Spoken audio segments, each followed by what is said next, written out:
राजकुमार ने किले का पास जाकर देखा कि सचमुच उसके पहरेदार सो रहे थे। वह बिना डरे सीधा महल में घुस गया और थोड़ी ही देर बाद वह उस कमरे में जा पहुंचा जहां सोने की चिड़िया एक पिंजरे में बैठी हुई थी। पिंजरे के पास ही सोने के 3 सेब पड़े हुए थे। इन सेबों को देखकर राजकुमार ने फौरन पहचान लिया कि ये सेब उसके पिता के बाग के ही थे। सोने की चिड़िया इतनी सुंदर थी कि राजकुमार उसको देखता ही रह गया। वह उसको उठाकर लाने ही वाला था कि उसकी नज़र पास ही पड़े एक सुंदर से पिंजड़े पर पड़ी। वह पिंजड़ा बहुत सुंदर था और उसमें तरह तरह के कीमती पत्थर जड़े हुए थे। सोने की चिड़िया के लिए वही पिंजरा ठीक मालूम पड़ता था। राजकुमार लोमड़ी की बात को भूल गया और उसने सोने की चिड़िया को लकड़ी के पिंजरे से निकालकर सोने के पिंजरे में बंद कर दिया। लेकिन नए पिंजरे में आते ही चिड़िया ने खूब जोर जोर से शोर मचाना शुरू कर दिया। राजकुमार पिंजरे को उठाकर कमरे से बाहर भी नहीं निकल पाया था कि बहुत से सिपाही कमरे में घुस आए और उन्होंने राजकुमार को पकड़ लिया। अब राजकुमार को अपनी भूल का पता चला। उसे याद आया कि लोमड़ी ने उससे क्या कहा था। लेकिन अब क्या हो सकता था? सिपाही उसे खींचते हुए राजा के दरबार में ले गए। राजा के पूछने पर राजकुमार ने सारी बात कह सुनाई। राजा बोला, तुम मेरे महल में चोरी करने के लिए घुसे थे। मैं तुमको माफ नहीं कर सकता। तुम्हें फांसी की सजा दी जाएगी। लेकिन मैं तुम्हें एक मौका देता हूँ। अगर तुम मेरे लिए सोने का घोड़ा ला दो तो मैं न सिर्फ तुम्हें छोड़ दूंगा बल्कि सोने की चिड़िया भी तुमको दे दूंगा। राजकुमार को अपनी जान बचाने के लिए राजा की शर्त माननी पड़ी। अब वह सोने के घोड़े की तलाश में निकला। किले के बाहर जाने पर उसने देखा कि लोमड़ी का उसका इंतजार कर रही है। उसने लोमड़ी को सारी बातें बताईं। लोमड़ी ने निराश होते हुए कहा, मैं अब तुम्हारी कोई मदद नहीं करूंगी। तुमने मेरे कहने के अनुसार नहीं किया। मैंने जिस तरह से कहा था, अगर तुम उस तरह से काम करते तो इस मुसीबत में नहीं फंसते और सोने की चिड़िया तुम्हें मिल जाती। राजकुमार बोला, इस बार मुझे माफ कर दो। मुझसे गलती हो गई। मेरा काम तुम्हारी सहायता के बिना नहीं चलेगा। मुझे राजा ने सोने का घोड़ा लाने के लिए कहा है, वरना वह मुझे फांसी पर चढ़ा देगा। लोमड़ी ने कहा, खैर, मैं तुम्हें माफ करती हूँ। अब तुम ऐसा करो कि मेरी पूंछ पर बैठकर सीधे चले चलो। कुछ दूर जाने पर तुम्हें एक दूसरा किला मिलेगा। उसी किले की घुड़साल में तुम्हें सोने का घोड़ा बंधा हुआ मिलेगा। महल के नौकर चाकर सब सो रहे होंगे। तुम चुपचाप जाना और घोड़े को खोल लेना। लेकिन एक बात याद रखना, वहां घोड़े के पास ही घोड़े पर कसने के लिए 2 जीनें रखी होंगी। उसमें से एक तो पुरानी चमड़े की जीन होगी और दूसरी सोने की जीन होगी। तुम सोने की जीन को छूना भी मत और उस घोड़े पर पुरानी चमड़े की जीन को कसकर सवार हो जाना और उसे दौड़ते हुए किले से बाहर चले आना। राजकुमार ने वादा किया कि वह ठीक ठीक वैसा ही करेगा। लोमड़ी ने उसको अपनी पूंछ पर बैठाया और कुछ ही देर में वह उसे ले किले के पास जा पहुंची। किले के पास पहुंचते ही लोमड़ी ने उसे नीचे उतारा और फिर वहां से चली गई। राजकुमार सीधा फाटक से किले में घुस गया। अंदर जाकर उसने देखा कि वहां के सभी नौकर चाकर सोए हुए थे। थोड़ी ही देर में वह किले की घुड़साल में जा पहुंचा। वहां एक बहुत सुंदर सुनहरा घोड़ा बंधा हुआ था। राजकुमार ने पास जाकर देखा कि वह घोड़ा सचमुच सोने का था। ऐसा सुंदर घोड़ा उसने सपने में भी नहीं देखा था। उसने आगे बढ़कर घोड़े को खोल लिया।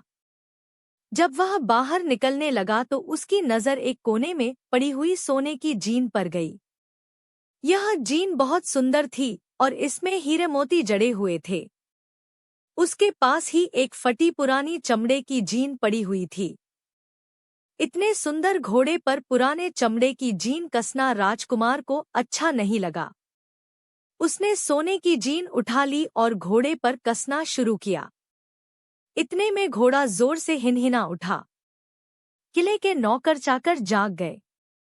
थोड़ी ही देर में राजकुमार पकड़ लिया गया। राजकुमार को सिपाहियों ने हाथ बांधकर अपने राजा के सामने पेश किया।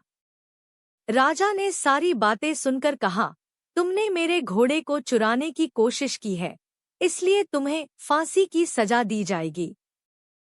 लेकिन अगर तुम मेरा एक काम कर दो तो मैं तुम्हें छोड़ सकता हूँ। यहाँ से कुछ ही दूर एक सोने का महल है और उसमें बहुत सुंदर राजकुमारी रहती है। अगर तुम अपनी जान बचाना चाहते हो तो उस राजकुमारी को मेरे पास ले आओ। तुम्हें इनाम में यह सोने का घोड़ा दे दूंगा। बेचारा राजकुमार, वह फिर से एक नई मुसीबत में फंस गया। उसे मजबूर होकर राजा की शर्त माननी पड़ी। अब वह सोने के महल की खोज में निकला। कुछ दूर चलने पर फिर उसे वह लोमड़ी मिली। पता नहीं कैसे लोमड़ी को सारी बातें मालूम हो गई थी। वह बोली, देखो, तुमने इस बार भी मेरी बात नहीं मानी। मेरी बात मान जाते तो यह नई मुसीबत तुम्हारे गले नहीं पड़ती। खैर, मुझे तुम पर दया आ रही है। मैं तुम्हारी मदद करूंगी। चलो, मैं तुमको सोने के महल के पास पहुंचाए देती हूँ। तुम महल के बाहर ही कहीं पीछे छिपे रहना। जब उसमें से शाम को राजकुमारी तालाब में नहाने के लिए बाहर आए तो तुम आगे बढ़कर उसका हाथ पकड़ लेना। जैसे ही तुम उसको छुओगे, राजकुमारी तुम्हारे साथ आने के लिए राजी हो जाएगी। लेकिन एक बात याद रखना, तुम उसको वहां से अपने साथ ले आना। उसे वापस महल में मत जाने देना। वह तुमसे कहेगी कि मैं अभी अपने माता पिता से मिलकर आती हूँ। लेकिन तुम उसकी बातों में मत आना, वरना फिर मुसीबत में फंस जाओगे। यह कहकर लोमड़ी ने फिर से अपनी पूंछ फैला दी और राजकुमार उस पर बैठ गया। देखते देखते लोमड़ी हवा में उड़ती हुई कुछ देर बाद सोने के महल के पास जा पहुंची। महल के पास पहुंचते ही राजकुमार एक पेड़ की आड़ में छिपकर बैठ गया। शाम को जब राजकुमारी नहाने के लिए किले से बाहर आई तो राजकुमार ने हिम्मत करके आगे बढ़कर उसका हाथ पकड़ लिया। उसके छूते ही राजकुमारी उसके साथ चलने के लिए तैयार हो गई।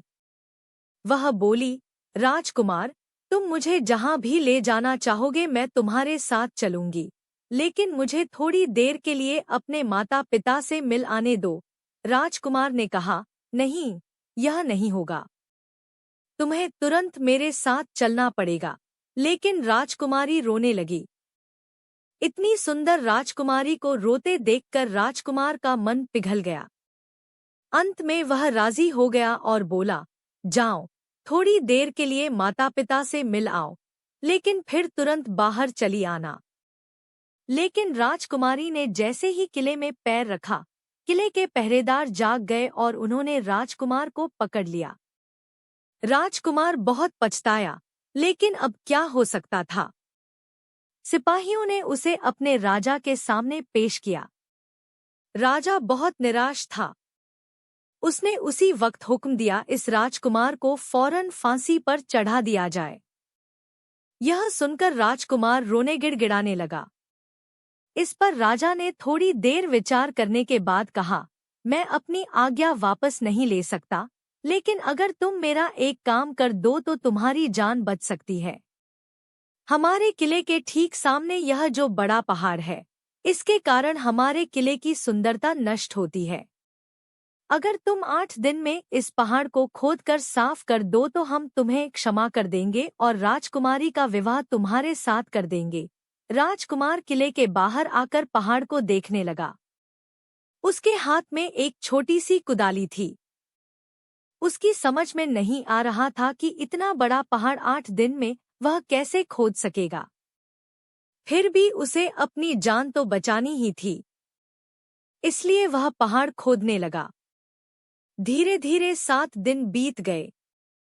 इतने दिन तक लगातार खोदने पर भी पहाड़ का सिर्फ एक कोना ही खोद सका। वह दुखी होकर बैठ गया। उसे अब अपने पर बहुत अधिक क्रोध आ रहा था। वह मन में कहने लगा कि अगर मैंने लोमड़ी की बात मान ली होती तो कितना अच्छा होता। लोमड़ी ने मुझको हर बार ठीक सलाह दी और मैं हर बार उसका कहना न मानकर नई से नई मुसीबत में फंस जाता हूँ। राजकुमार इस तरह सिर झुकाए बैठा था कि अचानक उसे अपने पैरों के पास लोमड़ी की पूंछ हिलती दिखाई दी। उसने नजर उठाकर देखा, सचमुच वही लोमड़ी खड़ी थी। लोमड़ी ने मुस्कुराते हुए कहा, क्यों, क्या हाल है? इस बार तो तुम्हारी मदद करने की मेरी जरा भी इच्छा नहीं थी, लेकिन मैं 7 दिन से तुमको पहाड़ खोदते हुए देख रही हूँ। मुझे दया आ गई और मैं तुम्हारी मदद के लिए चली आई।